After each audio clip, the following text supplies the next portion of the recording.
Hi. Hello. నమస్తే. Welcome back to our channel. అందరూ ఎలా ఉన్నారండి? నేనైతే చాలా చాలా బాగున్నాను.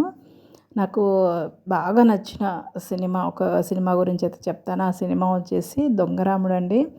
మీరు చాలామంది చూసే ఉండొచ్చు ఈ సినిమా. ఈ సినిమాలో నాగేశ్వరరావు గారు, అలాగే సావిత్రి గారు, జమున గారు, జగ్గయ్య గారు, రేలంగి గారు, సూర్యకాంతం గారు యాక్ట్ చేశారండి. ఈ సినిమా అయితే చాలా ఫన్నీగా ఉంటుంది.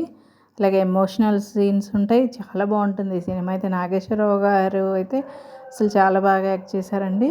అన్నీ అంటే దొంగరాముడు ఆ క్యారెక్టర్‌కి ఏంటంటే అన్ని అబద్ధాలు చెప్పడం. ఇందులో నాగేశ్వరరావు గారు చిన్నప్పుడు క్యారెక్టర్ బాగుంటుందండి అది. తను చేసిన ఏమైనా చిన్న పొరపాట్లని అందులో నుంచి తప్పించుకోవడానికి అబద్ధాలు చెప్పడం. ఆ సీన్స్ అయితే చాలా బాగుంటాయి. చిన్నప్పుడే తను వాళ్ళ మదర్ నుంచి, అలాగే వాళ్ళ చెల్లి నుంచి కూడా విడిపోతాడనమాట. ఆ తర్వాత అతన్ని జైల్లో తీసుకెళ్ళి పెడతారు. అలాగే తర్వాత వచ్చేసి సూర్యకాంతం వాళ్ళ ఇంట్లో చేరుతారనమాట. అప్పటినుంచి ఆ సీన్స్ అసలు చాలా బాగుంటాయండి. సూర్యకాంతం, రేలంగి గారి మధ్యలో జరిగే ఆ సీన్స్ అయితే చాలా ఫన్నీగా ఉంటాయి. రేలంగి గారి మదర్ కూడా అంటే ఆవిడైతే కనిపించరు కానీ 1, 2 సీన్‌లలో కనిపిస్తారు. ఆ డైలాగులు 1, 2 అయినా చాలా బాగా అనిపిస్తాయి. రేలంగి గారి కూతురికి పెళ్లి విషయం కానీ అవన్నీ కూడా చాలా ఫన్నీగా అసలు చాలా న్యాచురల్‌గా ఉంటాయండి. అందులో రేలంగి గారు అయితే పిసినారిగా యాక్ట్ చేస్తారనమాట. చాలా బాగుంటుంది. నాగేశ్వరరావు గారు వాళ్ళ ఇంట్లో ఉన్నప్పుడు కొన్ని కొన్ని అబద్ధాలు అవి చెప్తూ ఉంటారనమాట. వాళ్ళ చెల్లెల కోసం కొన్ని అబద్ధాలు చెప్తూ ఉంటారు. ఆ సీన్స్ అయితే చాలా చాలా బాగుంటాయండి. ఈ సినిమా అయితే మిస్ అవ్వకుండా చూడండి. ఒక్కసారి చూసారంటే మళ్ళీ మళ్ళీ చూడాలనిపిస్తదనమాట. అంత బాగుంటది. మేమైతే ఇందులో కామెడీ సీన్స్ అయితే ఎప్పుడు పెట్టుకొని చూస్తూ ఉంటామండి. చాలా ఫన్నీగా ఉంటాయి. అలాగే నాగేశ్వరరావు గారు కూడా చాలా బాగా యాక్ట్ చేశారు. చాలా న్యాచురల్‌గా ఉంటాయండి సీన్స్ అయితే. మన విలేజ్‌లలో జరుగుతూ ఉంటాయి కదా! సేమ్ అలాగే ఉంటాయి. చాలా బాగుంటుంది. అస్సలు బోరే కొట్టదు సినిమా అయితే. ఈ సినిమాలో సూర్యకాంతం గారు, రేలంగి గారు అడిగే క్వెషన్‌లకి ఆన్సర్ చెప్పేటప్పుడు అండి, అసలు ఆ సీన్‌లో అయితే చాలా నవ్వొచ్చేస్తదనమాట. అంత బాగా అనిపిస్తాయి. ఇందులో జమున గారు వచ్చేసి నాగేశ్వరరావు గారికి సిస్టర్‌గా చేశారు. ఆవిడ కూడా చాలా బాగా చేశారండి జమున గారు. చిన్నప్పుడే నాగేశ్వరరావు గారు వాళ్ళ మదర్ నుంచి, చెల్లెల నుంచి విడిపోతారు కదా! ఆ తర్వాత వాళ్ళ మదర్ చనిపోతారు. ఆ తర్వాత తనని వాళ్ళ విలేజ్‌లో ఉండే ఒక మాస్టర్ గారు వచ్చి హాస్టల్‌లో అంటే అనాథ శరణాలయంలో జాయిన్ చేయడం. తర్వాత నాగేశ్వరరావు గారు తనని కనుక్కోవడం. ఆ సీన్‌లన్నీ కూడా చాలా బాగుంటాయండి. అల్లు రామలింగయ్య గారు కూడా ఉంటారు. ఆశ్రమంలో ఉంటారనమాట. అల్లు రామలింగయ్య గారి క్యారెక్టర్ కూడా చాలా బాగుంటుంది. తప్పకుండా ఈ సినిమా అయితే ఎవరైనా చూడకుండా ఉంటే చూడండి. 'దొంగరాముడు' అనమాట ఈ సినిమా పేరొచ్చేసి. చాలా బాగుంటుంది. సినిమా చివరిలోకొచ్చేసరికి రేలంగి గారైతే చనిపోతారండి. ఆయన్ని ఎవరు చంపారు ఏందనేది కనుక్కోవడం గానీ, అదంతా కూడా బాగుంటుంది. ఇది నాగేశ్వరరావు గారే చంపారా అని అనుకుంటారు. ఇంకొకతను ఉంటారనమాట ఈ చంపడంలో. ఈ సినిమా 1955లో వచ్చిందండి.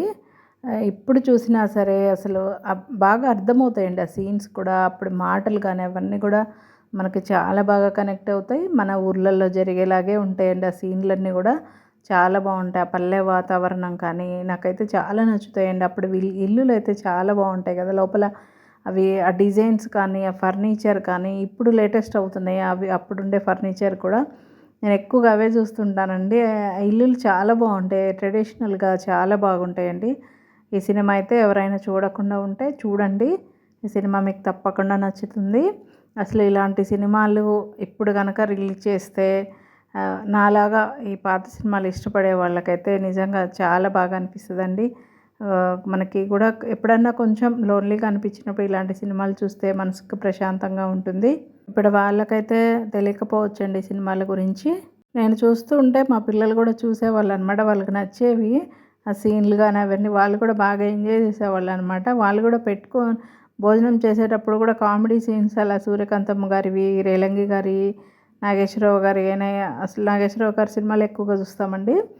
మేము ఆ సీన్స్ అన్నీ కూడా అలా పెట్టుకొని భోజనం చేసేటప్పుడు అయితే చూస్తూ ఉంటామండి. చాలా బాగా అనిపిస్తాయి. ఇప్పట్లో అయితే ఇలాంటి ఫ్యామిలీ స్టోరీస్ కానీ అస్సలు రావట్లేదండి. పిల్లలతో కలిసి కూర్చునేలాగైతే సినిమాలే ఉండట్లేదు. ఎప్పుడు ఆ డబుల్ మీనింగ్ మాటలు ఇంకా ఇవే ఉంటున్నాయి తప్ప అసలు ఆ క్యారెక్టర్లు చూసినా సరే నవ్వు రావు, ఏమి రావు. అప్పుడే అసలు రేలంగి గారు, అల్లు రామలింగయ్య గారు చూస్తుంటేనే నవ్వొచ్చేసేదనమాట. అంత న్యాచురల్‌గా ఉండేది వాళ్ళ కామెడీ కూడా. నవ్వించేవాళ్ళు బాగా. మనస్ఫూర్తిగా నవ్వేవాళ్ళం ఆ సినిమాలు చూసినప్పుడు. ఇంకా చాలా ఉన్నాయండి ఇలాంటి సినిమాలైతే. అసలు ఓల్డ్ ఈజ్ గోల్డ్ అంటారు కదా! ఇలాంటి పాత సినిమాలు చాలా చాలా ఉన్నాయండి.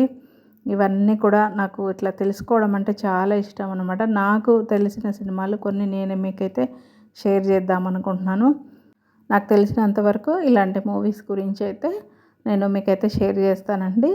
నా వీడియో కనుక మీకు నచ్చితే ఒక లైక్ చేయండి. అలాగే సబ్స్క్రైబ్ అయితే చేసుకోండి. మీకు ఇలాంటి సినిమాలు నచ్చుతాయా లేదా అనేది కూడా నాకు కామెంట్ అయితే చేయండి. నాకు బాగా మనశ్శాంతిగా అనిపిస్తాయండి. అందుకే నేను ఈ సినిమాల గురించే చెప్పాలనుకుంటున్నాను. తప్పకుండా చూడండి.